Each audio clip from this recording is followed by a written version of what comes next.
Welcome to MTV. I'm Roberta Weighill, and today in the studio we have guests Carla Alvarado and Mnisha Burns-Sanchez. Welcome, ladies. Hello, Roberta. Hi. Carla, can you introduce yourself with a brief explanation of your background and so forth? Sure. My name is Carla Alverado. I was born and raised in Carpinteria, but all my family is Chumash. We are Chumash. We are from the Kalawashak village, which is in San Ynez, California. And Mnisha? My name is Mnisha Burns-Sanchez. Mnisha means river at sunset, and I'm Southern Cheyenne from Concho, Oklahoma. So welcome, ladies. Today we are here to discuss, MTV has produced a show called The Dudesons in America. And, Carla, if you can just explain what The Dudesons show is about. The Dudesons show, to sum it up briefly, is these four men. They're from Finland. They act like idiots. It's kind of the European version of Jackass. And in the show that we will be discussing tonight, they did this episode called Cowboys and Finindians, where it's just a complete mockery of Native American culture. Okay, so we're going to have a clip on that, if we can get that clip to roll.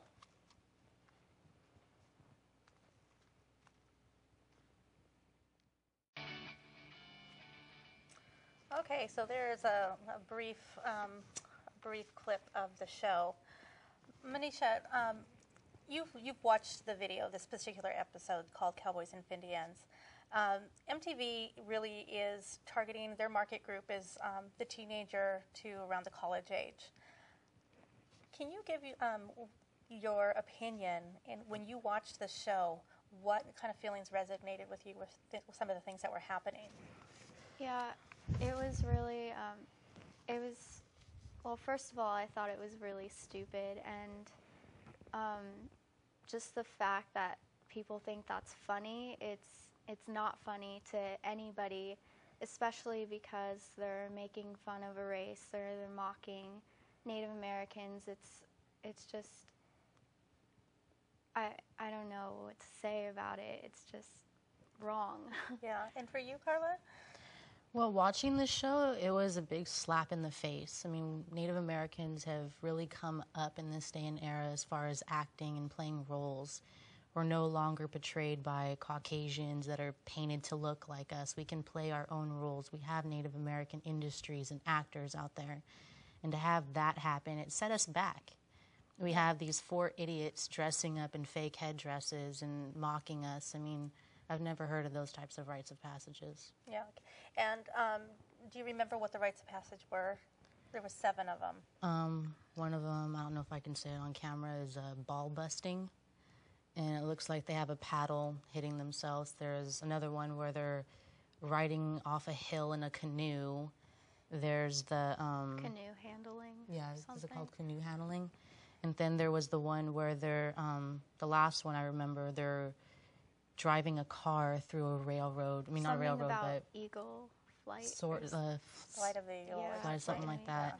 Yeah. And they're in a car and they have to go through this train. And then there's busting each other out of jail. So you had a particular, one particular part in this episode that really, really got to you.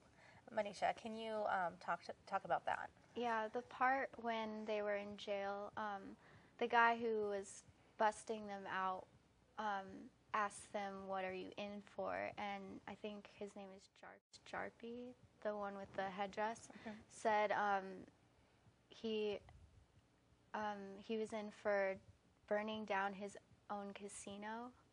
And that's just like, are you referring to now, or are you trying to, like, because it's different now and our history, like, right.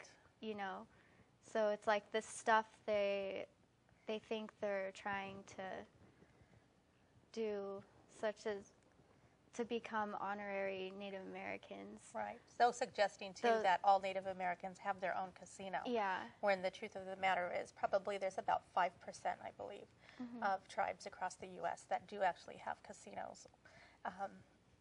But, yeah, was there any additional regarding that one piece, that skit regarding the jail episode? Well, just the fact that they're hurting themselves and acting stupid is just like saying, are they saying we're stupid and we'd go to the extent of killing ourselves to, I don't know, it's... Yeah, and for you, Carla, was there any one particular? I know there was the whole thing was just completely ridiculous, but yeah. Let's see, what's the one part that really made me mad was after that one guy, I can't remember his name, but he was the stunt person driving in the car to go through the train, the moving train on top of that. Mm-hmm. When he was in the ambulance getting taken to the hospital, he said something along the lines of he was going to get an eagle feather even if he has to rip it out of the bird itself. And Native Americans, they really symbolize the eagle as it's medicine, it's powerful medicine, right. And they want to desecrate our medicine to become an Indian. Right. Yeah, and I think, overall, I mean, just the idea of having rites of passage amongst Native Americans, especially the Native American men, I don't think any of these things are their rites of passage, 7 of them, are included in any tribe that I know of. So, yeah, the thing that is they kept referring to, now I'm an honorary member of this tribe. And it is all about, mockery and a lot of sacred symbolism in there that is really commercialized. For instance, the colorful headdress. Well, I mean, look at Halloween. Right. It's okay to be an Indian on Halloween. You see the female version of Pocahontas, and she's dressed like a prostitute. Yeah. Then you have the chief, and he's in the colorful headdress and the war paint. It's okay. I mean, what if someone dressed up as a black person for Halloween? I'm pretty sure it wouldn't go over as well. Right. And this particular episode, these are 4 people from Finland that came to California. This was actually filmed in California, this particular episode.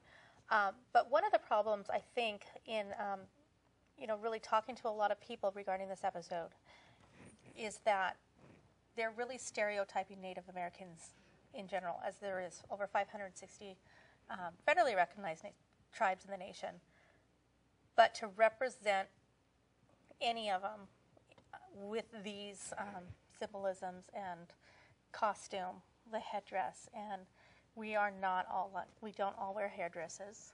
Not that there's anything wrong with them, but that is a sacred thing for the particular tribes who do wear them. And it really stereotypes them into your Native one small American category. Exactly. Yeah, like every single Native American wears this. And every Native American wears headdresses. Every Native American rides in canoes. Right. And not all of us do that. I mean, we're Chumash. We didn't wear headdresses. Right. We did have feathered headwear, but it wasn't to that extent. Exactly. Different dancing, different everything. Mm-hmm. You go to powwows. Sorry to interrupt. But you go to powwows, and you see these dancers in their beautiful regalias, and they represent their tribes. They represent their traditions, their customs. Right. And it's all completely different from each other. Right. And that's what makes it so beautiful.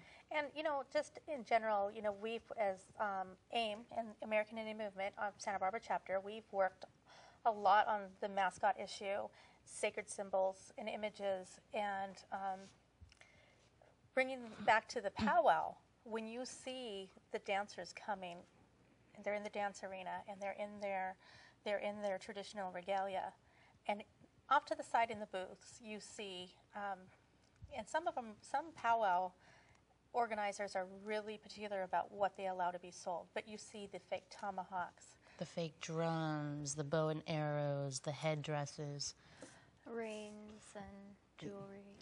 The people that come in the Pocahontas outfit. Mm-hmm.